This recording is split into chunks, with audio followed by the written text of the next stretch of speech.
Okay, good morning, everybody.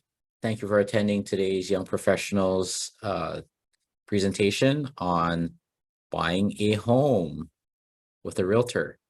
My name is Dennis. I work for HPM Building Supply, and I am the co-chair of the Young Professionals Committee here at the Chamber of Commerce. So today we have Jade Halama, Sales Manager, Realtor and Broker in Charge at Iokua Real Estate, joining us today. I'll be doing a brief intro of Jade later.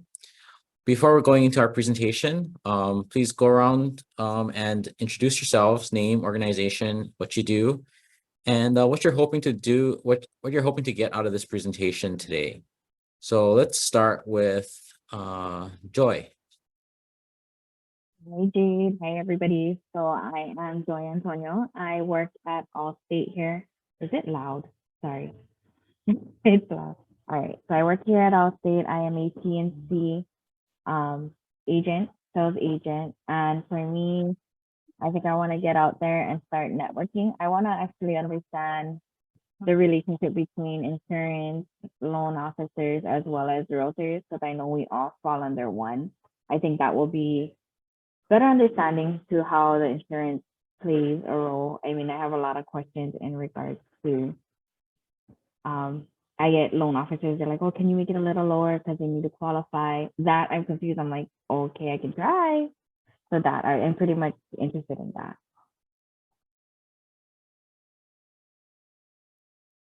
Jessica? Good morning. I'm Jessica Cariaga. I'm the marketing coordinator at HFS Federal Credit Union. Jade is actually my realtor, so I'm here to support, and I think it's always great to learn more about the process. So thanks, Jade. Leilani? Aloha Kako. I'm Leilani Lozi. I work as the Hawaii Community Outreach Specialist at the 30-meter telescope project. I also sometimes work in the planetarium at Imiloa, so I wear a lot of different hats in our astronomy community. But I'm actually trying to buy a home right now with my husband. Our realtor is Colleen Sullivan, if you know her. So I'm just interested in learning as much as I can about the entire process from all over the place because it's a big deal. So mahalo for this talk. Okay, Kelsey, if you're there, you want to do a quick intro? He might still be away from his desk. Okay, I see Keenan. Keenan, would you like to do a quick intro, your name, what you do, and any questions or what you'd like to get out of this presentation today? He might be busy, but he's listening, I think. Okay. And then lastly, Miles, if you just like to do a quick intro. Hi, everybody. Thanks for joining in. I'm Miles. I know everybody here. But thanks for supporting the Young Professionals program. We really appreciate it. I mean, you guys are our future, so learn all you can, and hope to see you at another one. Thanks, Thank you, Miles, and thank you everybody for your introductions. Just a friendly reminder to keep your video on if possible, and then remain muted. If you have questions throughout the presentation, please put it in the chat, and we'll get to it at the Q&A session. For those of you who are not in YP, the Young Professionals is a group of, business members in the chamber from the ages of 21 to 39. We are a group that supports people who are starting off in their career or mid-career that are looking to network, learn new things, and grow professionally. We throw socials and professional development courses like this, as well as doing some community service outside of our work. So if you have any ideas, please, let me know, and we'll put into our next Young Professionals committee meeting. And for those of you who have friends or coworkers or in the age group who are interested, bring them in. And thank you to all of you who have attended the YP recognition gala this past weekend. It was a great event, and I appreciate all the support and the support of the YPs and the support of the chamber. So thank you very much, and we look forward to next year's one.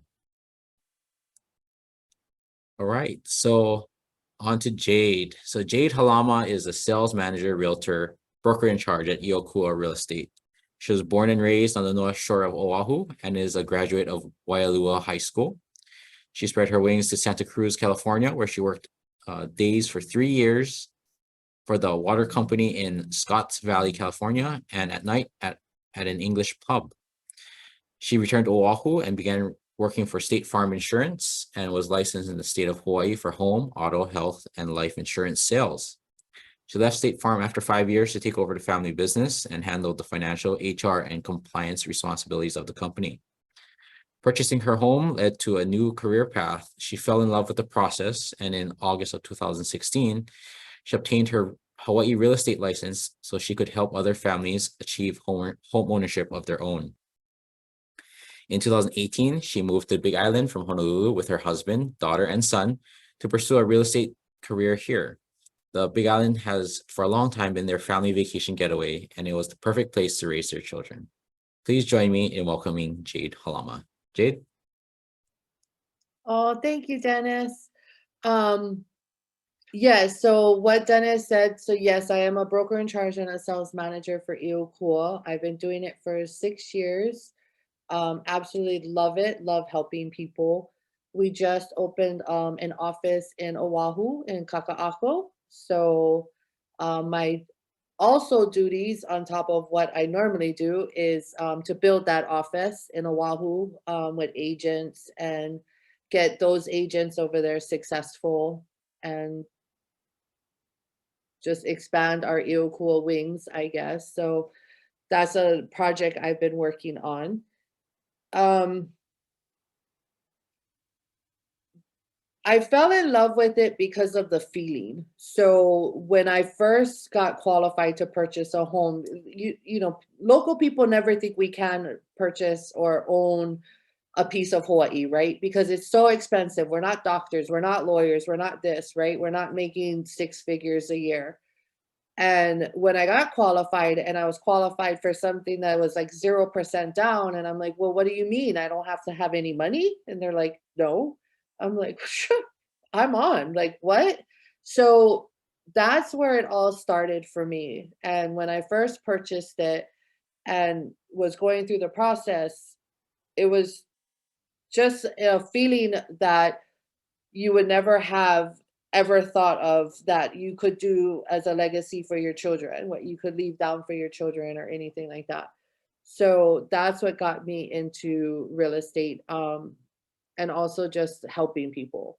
So normally the process that for me is when I get a call or a referral and people want to start looking for a home, I always direct them to a lender first.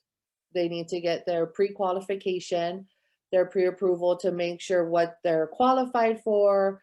And also the most important is what they're comfortable in their monthly payment. Because you could be qualified for 500,000, but you don't want to pay a $4,000 mortgage, you know? So that's where the start of the process is communicating, figuring it out. Okay, well, you only want an $1,800 mortgage. Okay, this is what we're going to look at. This is what we're going to figure out that's best for your family. Because the last thing you want to do is go into a mortgage and all you're doing is working to pay for it and you can't enjoy it. And, you know, time flies by and you're like, your whole life you work to pay for a mortgage. So that's normally the first process. Once they get the pre-approval with their lender, we figure out what type of loan, if they qualify for the USDA 100% down. There's a FHA that does help for people that have a lower credit score. I believe the minimum is 580 and it's 3.5% down. There's of course conventional VA if you qualify for those things. But that's where we kind of figure out, okay, what do you qualify for? What are you comfortable with? do you have the 3.5% down plus your closing costs? Because closing costs is an additional charge. So that's what a lot of people don't understand. Even if you do have the, like a FHA and you have to put 3.5% down, there is ways that we can work to get a seller's credit for your closing costs. And technically the seller's not crediting you, it's just the way we have to say it. It's you're just financing the closing costs in your loan over the 30 years. So instead of coming out of your pocket 10 grand for closing, I'm saying 10 is a little high, but around 6, you just finance it in your mortgage and it's like an extra 20, 30 bucks maybe or something, so it's not that big of a difference.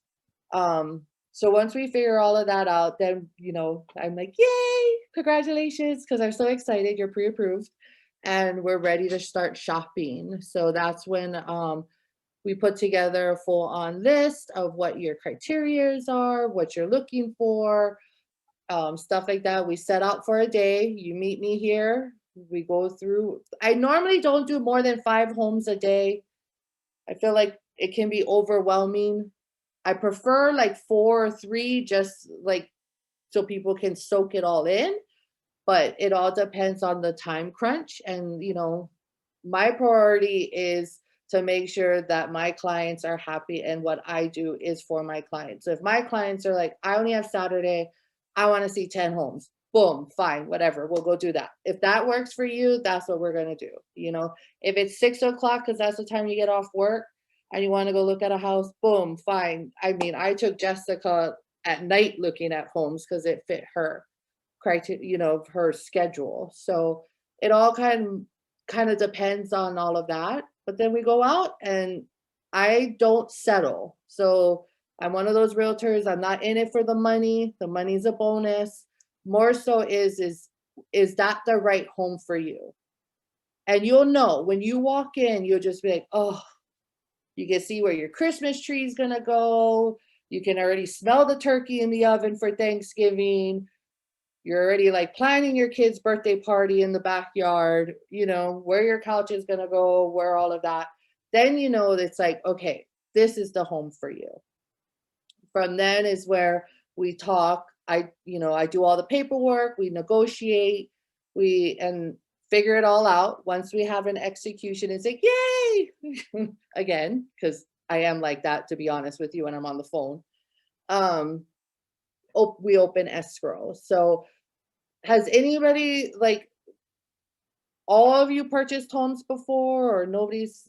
I know Jessica has. I know Leilani is in the process of it. Do you, other of you all own homes already, or? No. So escrow is a third-party company. So there's First American Title, there's Title Guarantee, that's here on the island, but there's like Old Republic and Fidelity on Oahu as well. So escrow is a third party. So they're the ones that pull up our preliminary deed reports to where we make sure that there's no red flags on the deed of the property. They're also the one that makes sure the money flows evenly. So we don't touch money, none of that. It all flows through escrow. And they also just make sure that it gets recorded in the conveyancer bureau, that everything is clean and clear. You have title insurance, stuff like that. So there's an earnest money deposit on a purchase contract. And normally, depending on how much you're purchasing the house for, I usually do like $1,000. And that's like a good faith to the seller, that you're opening escrow, you're ready, willing, and able to purchase this home from this seller. Okay, so it's the same thing. The seller has to be ready, willing, and able to sell the home to you as well when you guys go into a legal document. So this is a legal document that we have contingencies, we have timelines, and everything has to be on point. So once you go into escrow, normally it's a 14-day home inspection period. And that's where the buyers have the right to do their due diligence on the property. I highly recommend everybody hire a professional home inspector. and like maybe about $400, $500, $600, depending on who you pick. That's when they go in and they check the house up, down, left, right, everywhere, crawl attics, crawl underneath the crawl space, make sure plumbing, electrical, roof. Just so everybody knows, this is a huge investment, right? So you want to know what you're purchasing. You don't want to have any surprises once you close and the roof is leaking and you're like, what? I have to spend $26,000 on a new roof, you know? So it's always good to have that. Normally, if there's electrical, plumbing, or safety issues, we ask the seller to either fix it or credit us. I rather do the credit because I feel that sellers will do, you know, a half work job just to get it done. So I rather just have it credit, and then the buyer can, you know, get their own electrician out there or their own plumber out there to make sure it's done to their satisfaction. The sellers are not obligated. So Hawaii is an as-is state. So they're not obligated to fix anything. So I always let my buyers know that. And the buyers also in that contingency period has a right to cancel if they're not satisfied with the home inspection or anything like that. They have a right to cancel. If they do cancel in that contingency, they do get their $1,000 back. If you follow through and you go through that, then the lender orders the appraisal to make sure the value and all of that stuff is good on it. It would all depend if there's a termite inspection, you know, staking or survey, all of those things is stuff that I handle. So the least stress that I can put on my clients, the better, because you're nervous. You're freaking out. You're like, I'm spending $300,000, you know, like in your mind, that's what you're thinking as a buyer, you know. I'm going in debt for like hundreds of thousands of dollars. So they're already freaking out on that process. I don't want you to freak out on little things like did the termite inspection or, you know, any of that stuff. That's all of the stress level that I take on top of myself. So the buyers can have an easy, relaxing experience on my end. And it just kind of goes through that. We go through the whole process of it. There's like a final walkthrough at the end just to make sure everything is good. And once that is good, then the lender says you're good to go and we're signing escrow documents and then we're closing. So it's just more so of just making sure we keep everything on track, make sure the buyer's happy, make sure the buyer can still, you know, go take their kids out to dinner once in a while. They have money in their pocket. They're not working to pay their mortgage. You know, just all that kinds of stuff. And then, yeah, once you get your keys, it's like the best feeling in the entire world. And then you always sit back and you go, I bought a piece of Hawaii. And you're like, yes, you did, you know, and just spread it out to the world. And I've danced with clients in their house because they never thought, you know, it's such an exciting experience, you know, that people just never thought they could ever do. So that's pretty much like the process of it. I kind of try and handle majority of everything behind the scenes so the buyers don't have to stress on it. If it comes to a point to where I have to, you know, I can't solve it without stressing them out, then of course, you know, we always have those conversations, but majority of the times I can make it work. You just cannot cancel, and it's happened to me, because you just don't want the house anymore. That's not a legal right. It's not a contingency. You're not buying a car, you know, you have to have a contingency period or some kind of contingency to cancel, because the other party can take you to litigation and it could be a whole big mess. I did have one right before closing. The husband admitted to cheating and didn't want to buy the house anymore. And it was like, okay, well, you're going to lose all your money pretty much, because I can't get you out of this contract because of that, you know? So there's certain things that you just have to make sure you understand your contingency periods, you understand, you know, all of that. And that's where the realtor makes sure you are on point. If your realtor misses it, and then you're like, wait, I didn't know my inspection period ended, and because your realtor was too busy doing something else, you're screwed. I mean, you're stuck. You're going to lose your earnest money deposit or something. So you always want to make sure who you're using has that whole timeline and everything and your best interest, because it can definitely cost you some money if your realtor is not on it. So for me, if you don't trust me, we don't have an honest relationship, you know, you can't be open with me on conversations, you know, stuff like that, then for me, that's not the client I want. I want a client that's open, honest, trusting, because that's what I give to them. So just make sure whoever you interview or you talk to or you get referrals to, you have that connection.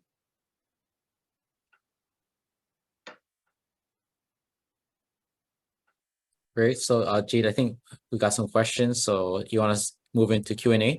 Mhm. Okay. So I have a question. So what are some of the red flags to look for when you're looking at listings?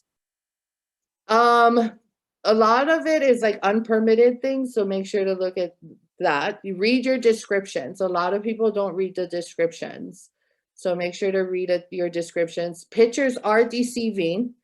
The house sometimes does not look like what the picture is saying, and it could be a good way or a bad way. You know what I mean? So if it's something that fits your criteria, it's a good price range, I always say, let's go look at it, even though the pictures are horrible, because I hire a professional photographer, because for me, I eat with my eyes. So I feel like people buy with their eyes.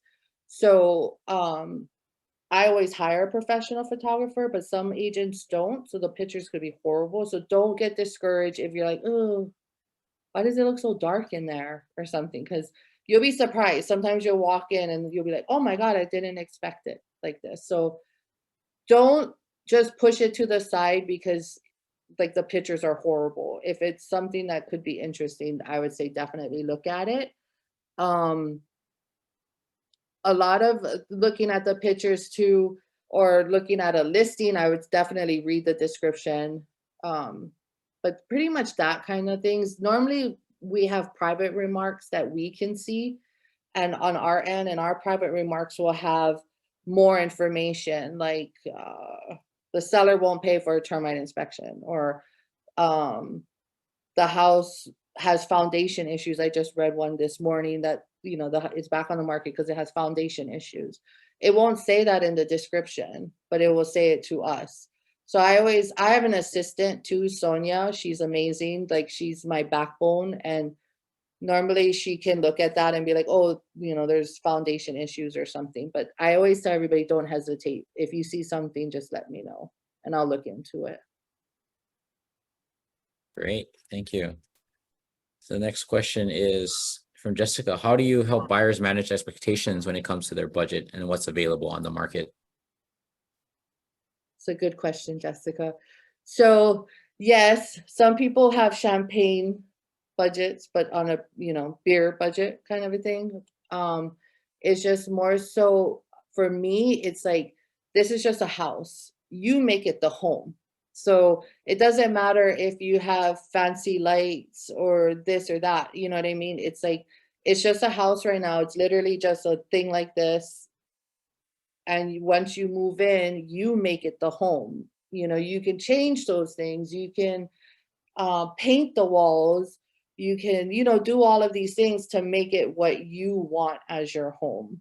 So it's a little tricky because I don't like to tell people, you know, anything about like, my God, you're too fancy for what your budget is. You know what I mean? So I try to reroute it to where it's like, oh, we can go to Home Depot. We'll look at those fixtures, you know, and we'll change those out. It'll make a huge difference. Or, you know, it'll be maybe a couple thousand to change the floors out. And changing the floors and paint actually makes a house like a totally new house, you know, little things like that. So it's just kind of rewording it so you're not offending them in a way. So yeah. Great. And then another question we have here is, are you allowed to make recommendations for services like home inspectors or like others like appraisers and whatnot? So home inspectors, yes, normally I have a few in my pocket that I like to use, and I give the buyer 3 options, and they can call the inspector and pick who they want to pick. Appraisers, no, appraisers the lender orders, and there is actually a system that the lender has to put in a request, and then that system issues it to an appraiser, because we can't have favoritism. So if I could pick my appraisers, I would, trust me, because there's some I'm just like, oh my God, he's gonna come in low. He's gonna because I just know. So no, technically we can't pick the appraisers. Termite inspections on the contract, either the buyer or the seller can pick it. Normally, if the seller is gonna pay for it, the seller likes to pick the company. But you can also have the buyer pick it as well. It all kind of depends on what's on your contract. But yes, they can do those. Okay, and then Joy's question is, during escrow, people are often told not to splurge. Is there a reason for that? Yes. Would you affect closing if they did? So I normally tell all my buyers that you're grounded from your bank account until this closes. And all you do is you put your paycheck in and you do your normal expenses. You don't buy a car because then now you're screwed. You don't buy furniture because now you're screwed. That lender looks at your bank statements all the way to closing. So even if you have $1,000 deposit out of nowhere, your lender's gonna be like, where is this? Where is this coming from? Now you need documentation. You need this. It's just, I tell everybody, you're grounded on your bank account. It's only a few months. Once it closes, you can do whatever you want. Go buy your car, go buy this, go buy that. But I have seen it affect a lot of buyers. So yeah, I definitely highly recommend leaving your bank account to just your paychecks in and then your normal expenses out. And don't sell a car. People think selling cars, depositing $10,000 into their bank account is like a good thing. No, it's not. You're going to have to go back to whoever you sold it to, get a bill of sale, but then you also have to get the copy of them signing the documents. And it's just a whole big mess that they want because of all the money fraud and all that stuff that happened over the years. So sell the car. I don't care, but put the money underneath your bed or something. Just don't put it into your bank account. And then another question came in is, what's the best way for a buyer to find or choose a realtor? Any tips? Well, hello. No, I'm just joking. No, I just like, I do think that a buyer should interview their realtors, just like sellers interview their realtors. It's the same thing that going back that you want to make sure you have that connection, that trust, that honesty. That realtor is not going to BS you. You're not going to BS the realtor. It's a huge purchase and it's a legal document. So you want to make sure, you interview your buyers. We interview the buyers too. Trust me, I fired buyers. I mean, I fired sellers too. You got to interview both sides of it, because I don't want to be stuck in a position that because you lied to me or something, and then now it's like falls on top of me as your realtor and my license, so always interview, talk stories. If a realtor is willing to meet you for coffee for an hour, that shows you something. If they're too busy, I would be like, oh, no. What about asking your realtor to help you research stuff? So, hey, where is the septic tank? Or are there any setback requirements that I have to know about with this property? So normally we pull in our brokerage, not all brokerages or all realtors do it, but our procedures is we pull the county docs. So it's all highway, roadways, rollbacks, flood. Now there's SMA, that's the special management area, because Oahu is losing their land from all the water that now they changed the rules. So every island has to do a special management area. So we pull all these documents plus the Department of Health on the cesspool or septic. on their permits and all that stuff. So our brokerage policy is every contract buyer or seller, there's all the county docs that gets provided to each party. So they have those records. Setbacks, normally county has their own setbacks. Normally the preliminary deed, when we get that, if there was a previous survey on file and there was encroachments or something and it was deeded, it's all on top of your deed. So normally when we open escrow, within 5 days, we'll have a preliminary deed, and on that is everything on top of the property. So we go through and we'll, check to see if there's any easements, any encroachments, any tax liens. Child support liens is huge. I see a lot of child support stuff like that, and escrow will make sure that they don't owe the child support, so they will go to the child support system and do all their stuff. So escrow makes sure a clean title goes from seller to buyer, and our job as realtors is to make sure you have a clean, everything is all clean and everything when the buyer purchases it. Now, if there was no previous survey or anything done to it, and we're looking at the property and we're like, that rock wall looks like it's like 5 feet in, then I would highly recommend the buyer. If the seller won't pay for a survey, I highly recommend the buyer to pay for the survey, just so they know where their boundaries are. And then if there's an encroachment, then I'm like, okay, let's get an agreement. Let's deed it. So when you sell it, there's no problems in the future, kind of a thing. Yeah.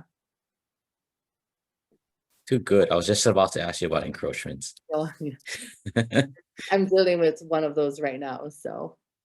Okay. Anybody else have any questions? Leilani, you have any specific questions you want to ask Jade, since you're in the process right now?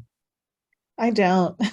A lot of the questions people ask, I was like, oh, I don't even know what that is. I'm in the part of just looking at homes and like being able to go and see them, which is a lot of fun. And yeah, our realtor I like a lot, and she's super fast, so that's great. But I totally appreciate all the insight that you have to give and everyone else's questions.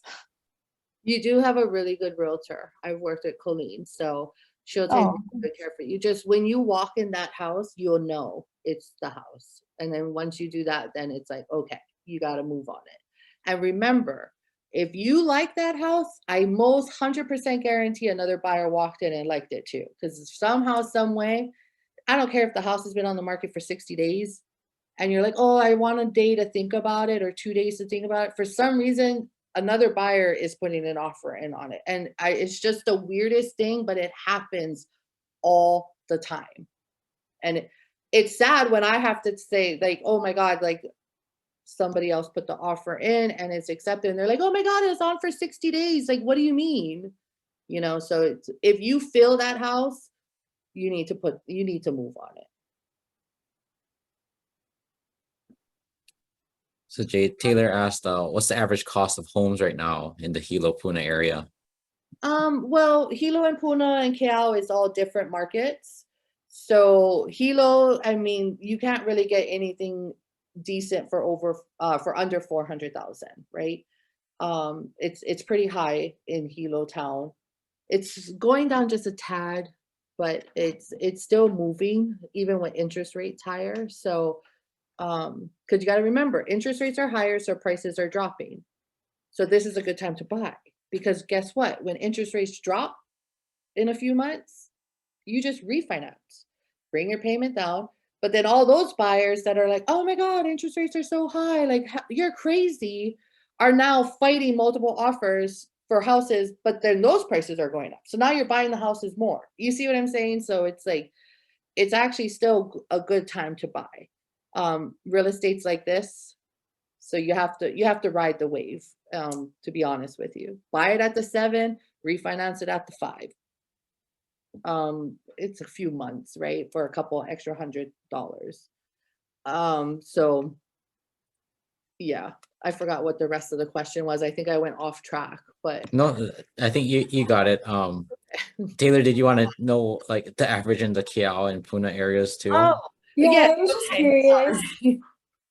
Yeah, sorry. So, okay, so like Cal, like HPP, actually they went down, so you can actually get a really nice house for like 450. Nothing really big under 300,000. I have like a 2-bedroom that's like 349, but I still kind of think that's a little high. But so not really anything decent under 4 yet, but under 5, yes, because those houses that are selling under 5 right now, a year ago were like almost 600. So that's the difference of where our world in this market came. I went into contract for a 450 brand new construction. A year ago, that thing was 575. So you're looking at the numbers, you're looking at that big of a difference only in Hawaiian Paradise Park. Ainaloa, shoots, a couple years ago, we were selling brand new homes for 225. Last year, they went over 4. Now they're back down, they're going back down to about 350, 340-ish. And then if you're going Hawaiian beaches and stuff, that's all lava zone 1 and 2, and insurance is really expensive. I believe, Joy, you're Allstate, so you don't insure in that area. Only HIPAA does, and you're looking at like 3,000, almost 4,000 a year for insurance. And then, so that's like $300-400 more a month on a mortgage payment. That's crazy.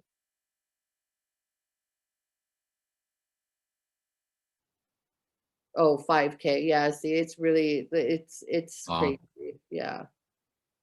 And then Miles had the question now, what is the current percentage of mainland buyers versus local buyers for your company in East Hawaii? I would say in the past couple of years, there's a lot of mainland buyers. But now a lot of locals I'm helping. There's some still mainland ones, but I mean, I think they kind of slowed down a little bit because now they're back to work in their office. So they don't have that you can work from home. So everybody was like, oh, work from home, Hawaii, here we come. And now they're like, whoa, mainland, here we come back, so it's not really a lot of mainland, not really. And just to expand on Miles's question is, what about West Hawaii? West Hawaii is almost like Oahu rates. It's pretty high on that side still, because that's the majority of the mainland people. Mhm. They purchase on that side. We're still the most affordable island, so we have a lot. I mean, I help a lot of families from Oahu here to move here just because they can't purchase in Oahu, but they can purchase here still. So a lot of actually my referrals are from Oahu to the Big Island. And that gives me joy, to be honest, to just see our locals be able to purchase. So now that the prices went down a little bit, it's a lot easier for the locals to purchase. I have a question. Yeah, go ahead, Joy. I'm pretty much a homeowner by marriage, pretty much. So my fiance purchased a home under his name. I'm looking to purchase a second home so that me and our family can live away from my mother-in-law. We all know that relation there. But time frame for work-wise, because I was a stay-at-home mom for 8 years, started working 2 years now in. What is a good time frame to search after you started working in such a short amount of time? How many years have you been working now? 2. Oh, 2 years is perfect because you'll need 2 years of tax returns. Okay, I'm ready. I'm out. No, just joking. Yeah. But yeah, just wanted to know, only because we are interested. You We should want try. to gift our current home to our mother-in-law. So. What you guys do. Mm-hmm. You want to gift it? Talk to your CPA because sometimes it could be a tax thing, gifting a home. So I would talk to an accountant before you do that, because sometimes it could affect like the depreciation and the value. And then when that person you gifted a house to may have a tax that they have to pay for it. So talk to an accountant first. I'm not 100% guaranteed, but I know with inheritance and stuff like that, it does fall extra taxes onto the person. So just to make sure all your ducks are in order on that one. I was going to say, if you were looking to purchase another home, I would probably suggest you try and do it before you get married. So it's not so you could hopefully maybe get like a USDA 100% financing or something, because once you get married, then it's all combined, and then it's like, oh, but you already own a home, so now it's a second home, and then you may have to put a bigger down payment because you already have a primary home, right? So I'm you not could in a try rush, and so it purchase looks like I'll do that first. try and look at it, purchase it Mhm. yourself as a primary home. Then you get the tax break as well with the property tax for the exemption. And then, you can still get married, but then you can change it later. But then it may help you on your purchasing, to keep a little bit more money in your pocket or something like that. Thank you for that. Because you can get gifted funds if you don't have down payment or closing costs, but your mom does, or it doesn't even matter. Jessica, I could, like, well, I'm her realtor, so I couldn't. But if I was her friend and she needed a down payment, I could gift her the down payment as well. So it's just, if you qualify but you don't have the down payment, you can get it gifted from somebody. You could do it, that way as well too. There's ways to always work it. I always feel that there's always a way to work certain situations. Unless you beat me with a dead horse, then there's no way. Then I'll give up. But I never give up until it's like I'm beaten by a dead horse. Great. Anybody else have any questions? I had a question. It's kind of random, not more related to the home buying process, but when people are trying to negotiate with you for like way too low, is there a point where you tell them no, or do you try to like work with them as much as possible, even though the house is worth more than what they're trying to buy it for? Yes. So like I remember I mentioned earlier, we got to be honest and trustworthy. If somebody's trying to offer way too low, I flat out be like, the comps are not going to justify it. Once you have a rejection, the seller doesn't have to like even acknowledge your other, offer, stuff like that, to where it's like, and I, as the realtor, I don't want to insult anybody as well, right? So normally I'm very honest with it and just be like, this is what the comps are saying. I think we should come up, especially if they really want the house. There's nobody's going to give it to you for $50,000-$60,000 below market value. I mean, and I turn it around. What if you were the seller and somebody offered you something too? I mean, you would be like, what? And then they're like, oh yeah, I didn't think of it like that. It's always, I always try to like figure it out some way. But I never tell a buyer what to offer. I give them the numbers and they figure, they tell me what they want to offer. If they're full on, like, I want to offer this, okay.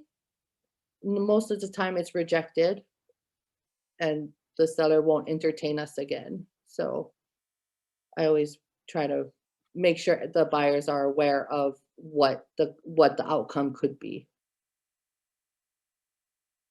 And in regards to that, Jade, if a buyer is offering the seller something and the seller has not come back with a counter offer or anything like that, is there any legal obligation for the seller to say anything? No, there's a expiration date on the contract. So once it expires, it's expired. We do have a rejection box on our contract, of which I normally ask the seller to check off just so I have it. But yeah, no, they don't really have to legally respond to us.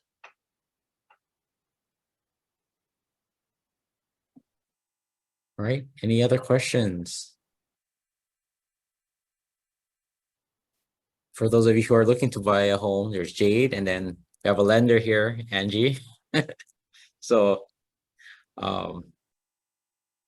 with that, we'll bring this session to a close. Thank you so much, Jade, for sharing your knowledge and sharing the process of buying a home. Oh, you guys are welcome. Thank you for having me. And with that, anytime you guys have any topics that you want the YPs to present on, just send it over. And if you have a presenter, that's even better. Taylor, if you could give a brief listing of the upcoming events for the chamber. We actually have a lot of events coming up, so I just put the events list in the chat, and if you guys are interested, one that I did want to highlight though is the Spooktacular coming up at Yacht Club. If you haven't been there or if you're not a member, a good way to check it out. They're gonna have Halloween poo-poos, drinks are included, and then there's also gonna be a haunted house and tours of the club. So if you're interested, it would be a really good one, especially for younger people who might be interested in membership at the club. Is that a kid-friendly event or family-friendly event? I don't know. They can go to the haunted house, but it might be scary. I don't know. Okay.